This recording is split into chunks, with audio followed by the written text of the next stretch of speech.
Halo, salam sehat untuk kita semua. Bagaimana kabarnya hari ini? Ya, Mem berharap bahwa kalian semua yang berada di rumah dalam keadaan sehat walafiat, sehingga hari ini kita bisa sama-sama belajar tentang bagaimana caranya meningkatkan konsentrasi dalam belajar. Tapi sebelumnya Ibu akan menjelaskan bahwa hari ini Ibu memberikan layanan informasi bidang bimbingan belajar. Tujuan layanan kita hari ini, yang pertama, siswa mengetahui hal yang mempengaruhi konsentrasi belajar, hal-hal apa saja yang bisa mempengaruhi konsentrasi belajar. Yang kedua, siswa mampu mengetahui cara dalam berkonsentrasi untuk belajar. Ya, nilai karakter yang ingin kita capai dalam layanan ini adalah integritas. Ya, perhatian untuk kita semua. Jadi Ibu akan menjelaskan dulu apa itu konsentrasi. Konsentrasi itu adalah pemusatan perhatian atau pikiran pada suatu hal atau apa yang akan kita pelajari. Nah, dikaitkan dengan belajar, jadi konsentrasi belajar adalah pemusatan daya pikiran dan perbuatan pada suatu objek yang kita pelajari dengan menghalau atau menyisipkan hal-hal yang tidak ada kaitannya dengan apa yang akan kita pelajari. Jadi itu arti dari konsentrasi belajar, fokus pada apa yang kita akan pelajari dan menyingkirkan atau menyisihkan hal-hal yang tidak ada hubungannya dengan pelajaran. Ya, ada beberapa hal yang mempengaruhi konsentrasi. Yang pertama, motivasi yang diperoleh. Contoh motivasi yang kalian peroleh dari orang tua, dari saudara, guru, dan teman-teman. Yang kedua, keinginan atau keterikatannya terhadap sesuatu. Contoh maksudnya ini keinginan atau keterikatannya, maksudnya niatnya kita, maunya kita bagaimana sehingga kita bisa berkonsentrasi. Ketiga, situasi tekanan yang dapat mengancam dirinya. Keempat, keadaan fisik, psikis, emosional, dan pengalamannya. Kalau kita sakit, pasti itu mempengaruhi motivasi atau konsentrasi kita dalam belajar. Yang kelima, tingkat kecerdasan yang dimiliki. Dan yang terakhir adalah lingkungan sekitar.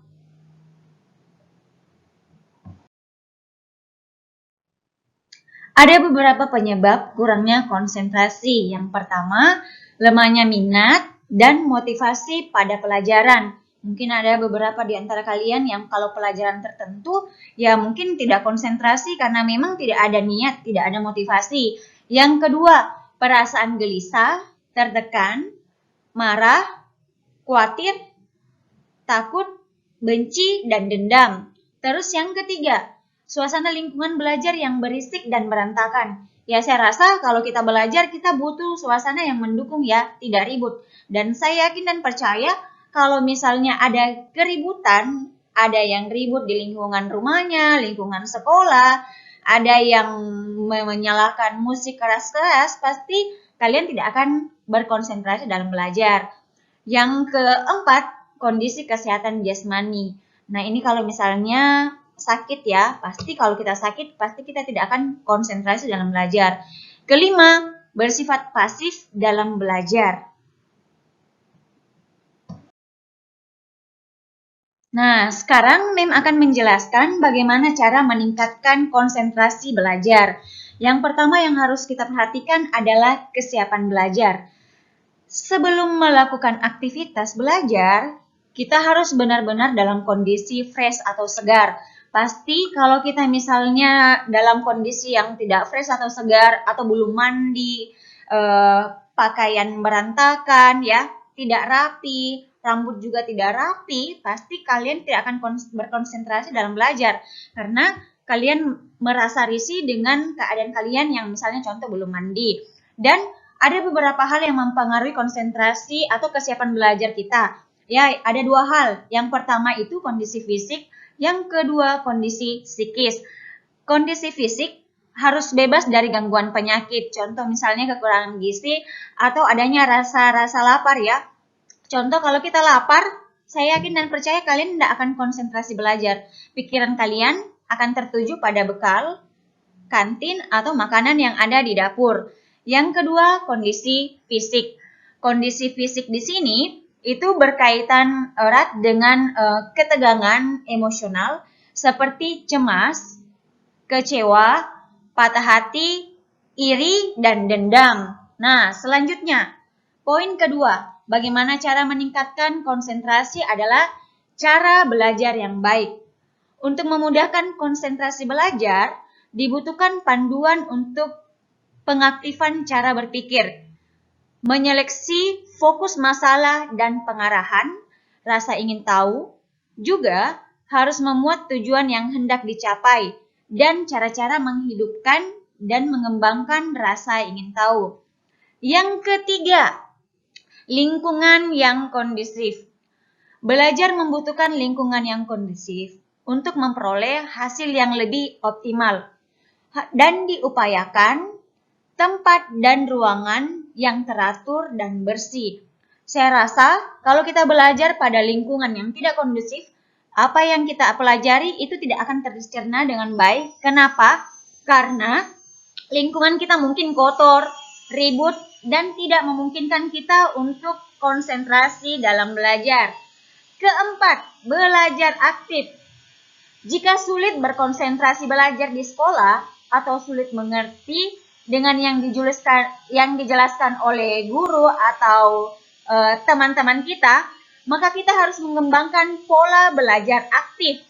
Pola belajar aktif, kita harus aktif belajar dan berani mengungkapkan ketidaktahuan pada guru dan pada teman. Buang rasa sungkan, rasa malu, rasa takut pada guru dan teman-teman. Guru tidak akan memberikan hukuman ya. Tidak mungkin kalau kalian bertanya terus guru mau langsung marah. Ya.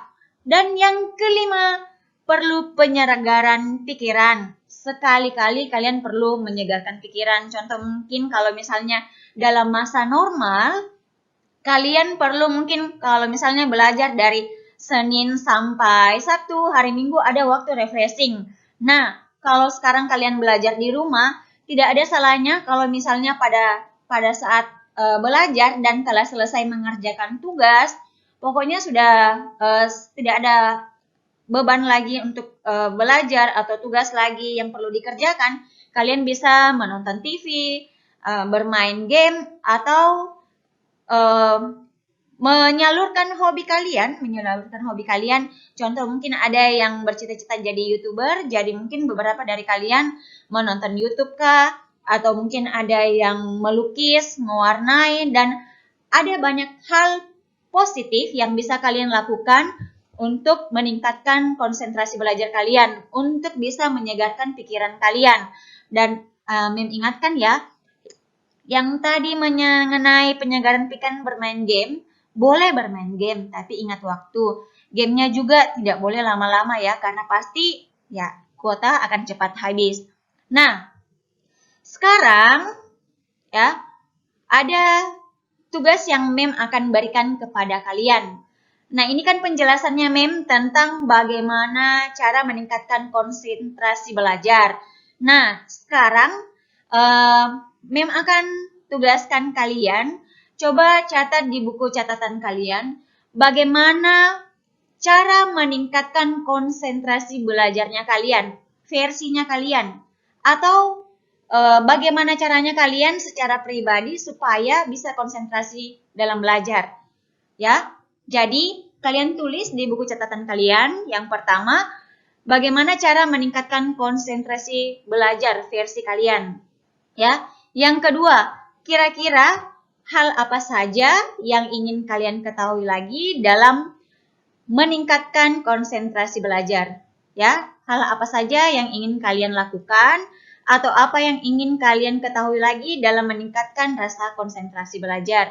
Kalian tulis di buku catatan dan kalian kirim di Google Classroom, bimbingan dan konseling. Cukup sekian penjelasan dari Ibu bagaimana cara meningkatkan konsentrasi belajar. Salam sehat untuk kita semua. Sampai jumpa.